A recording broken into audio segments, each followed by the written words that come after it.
I have from the Oregon AFL-CIO, Graham Trainer. Come on up. Thank you, Angela. How's everybody doing today? My name is Graham Trainer, and I'm so proud to serve as president of the Oregon AFL-CIO. And on behalf of the over 300,000 working people that we represent, it is an honor to stand with our labor family, to say with a united, powerful voice to ICE, get the fuck out of our cities and our states! You are making us less safe, you are terrorizing our sisters and brothers, and we are united in this call, aren't we? Now I just want to take a quick look at what these last 376 days have felt like for working people to navigate. You remember Project 2025, don't you? That insane playbook unveiled during the campaign. Take a guess on how much of that playbook has already been implemented. 51 or 2%. Thanks, Tim. As they always say when people tell you who they are, we should believe them, shouldn't we? And that's exactly what has happened. Now let's take a quick look at some of that list.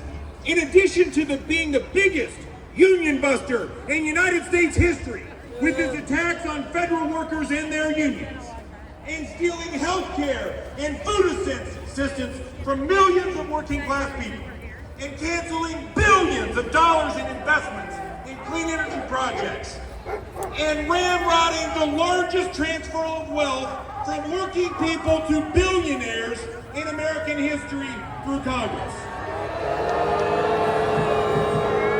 As if that wasn't enough to try to overwhelm us, look at the hateful Project 2025 aligned mass deportation agenda that has wreaked complete havoc on our communities, on our immigrant siblings, and continues to escalate and antagonize. Boo!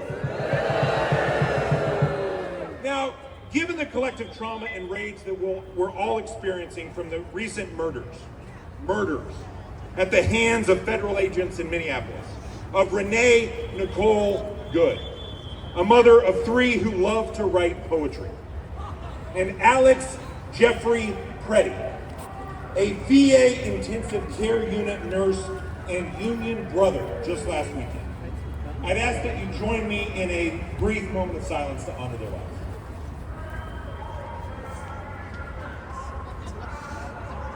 Thank you.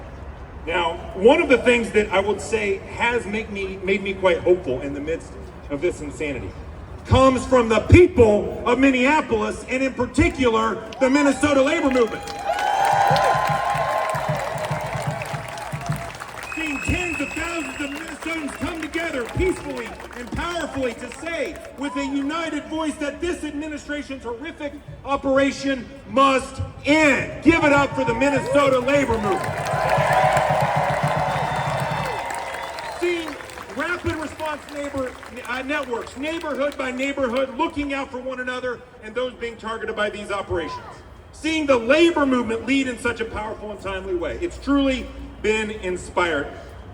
And here's the way that I look at this, in case there's just anyone in this crowd wondering why the labor movement and our unions should care about these escalations and this bullshit in our streets. You see, the labor movement's guiding principle is solidarity, isn't it? Always has been and always will be. And that means that anything that aims to undermine our solidarity or divide our communities is a fucking labor issue, am I right? That means fighting to protect our immigrant members and communities is a labor issue, am I right? Fighting to stop ICE from terrorizing working people at home and at work is a labor issue, am I right? Fighting against efforts to divide workers based on where we were born, who we love, how we pray, or the color of our skin is a fucking labor issue, am I right? As Angela just said, fighting back against rising authoritarianism and a federal government being weaponized against American cities and American workers is a labor issue, right? And I gotta to say just a couple final things. The Oregon labor movement clearly over this last year hasn't missed a beat in so many ways. In spite of these headwinds, with historic policy and contract and organizing wins to help show the nation that this state is indeed union strong, right? Yeah! But here's my addition. As we face these unprecedented times with chaos in our streets and escalating tensions stoked by this administration, targeting states like Oregon and cities like Portland, our job in the labor movement is to also see ourselves as trade unionists who are part of the resistance to rising authoritarianism. Am I right? Yeah! And the trampling of our fundamental freedoms and rights and the democracy defenders that we are and always have been. Are you with me on that? So here's the thing. Being here is a great step, and I'm honored to be with you all here. And we need to keep showing up for our immigrant siblings and communities in the weeks and months ahead. But that alone isn't enough to prepare for the type of peaceful resistance needed to protect those being targeted. So, if you haven't already, you need to attend Immigrant Watch training with the Portland Immigrant Rights Coalition and support Platoon and their escalating Day Without an Immigrant Coalition and campaign. You need to vote the hell out of your elected leaders to embolden them as they fight against these inhumane ICE operations in Congress and at the state capitol, and I would just say especially the immigrant justice package of bills that was just introduced ahead of the upcoming legislative session. You need to find a de-escalation training to attend to be best prepared to engage in peaceful protest and neighborhood-based efforts. Can you do that? And I'm just going to end with saying, find your people, find your community and your union to engage with in this resistance, because we can never let them take our voice and we can never let them take our joy. Am I right? Now, I got a few questions for you, and I'm going to give you a hint. The correct answer to every one of them is hell yeah. So are you ready to channel your rage and stay in the fight as we face these daunting attacks on our communities? Are you ready to call yourself a democracy defender just like you call yourself a trade unionist? And are you ready to remind the world that that's not a damn thing that can stop a united, organized, pissed off group of workers? Because when you take one of us on,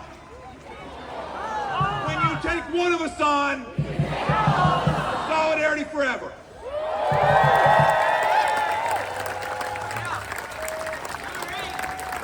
Mark Medina from CIU. Come on up.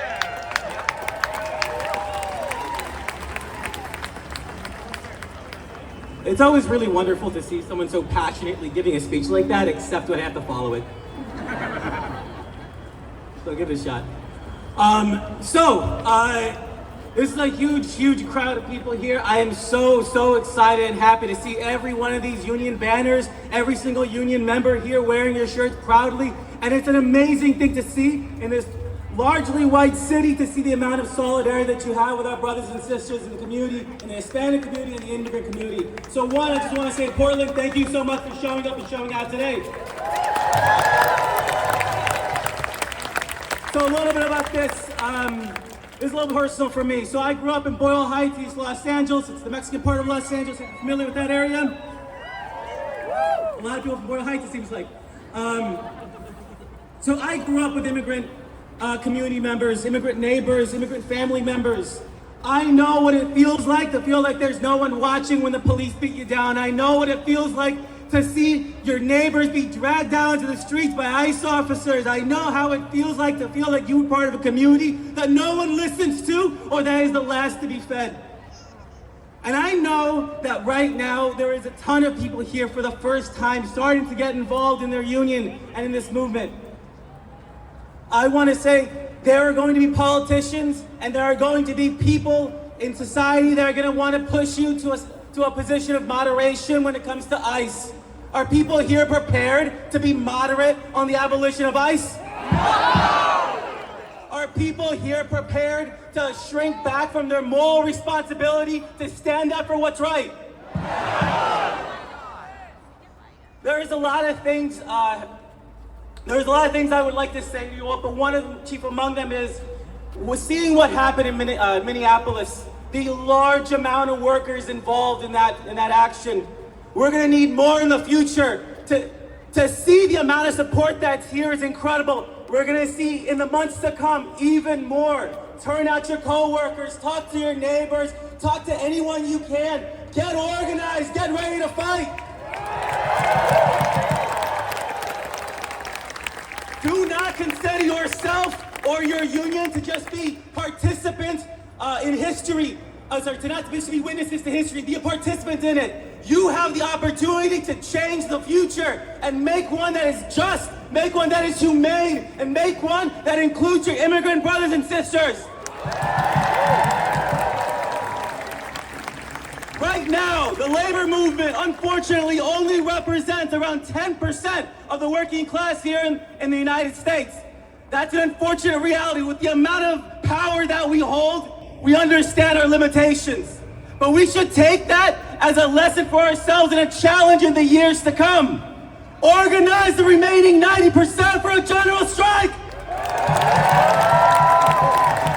A sustained economic attack against fascism, against the ICE and against this administration, against the regime in Washington, and against your brothers and sisters being murdered in the streets from Minneapolis to the detention centers in every city in the country. If you want to break that down, you need to organize. The Coalition of Independent Unions is here. We're a network of organizers from across the country, organizers, lawyers, and other folks. They're trying to assist workers in building their own autonomous, self-determinative, democratic, member-led unions. Join a union no matter what. If there is none in your industry, organize your own. If you think that there is a time to fight, it is now. Your immigrant brothers and sisters do not have the luxury to wait a second longer. If you want to get part of this fight, get organizing right now. Hermanos y hermanas, brothers and sisters, do you want to answer the call of solidarity? Portland, will you answer the call of solidarity? Solidarity forever, my friends.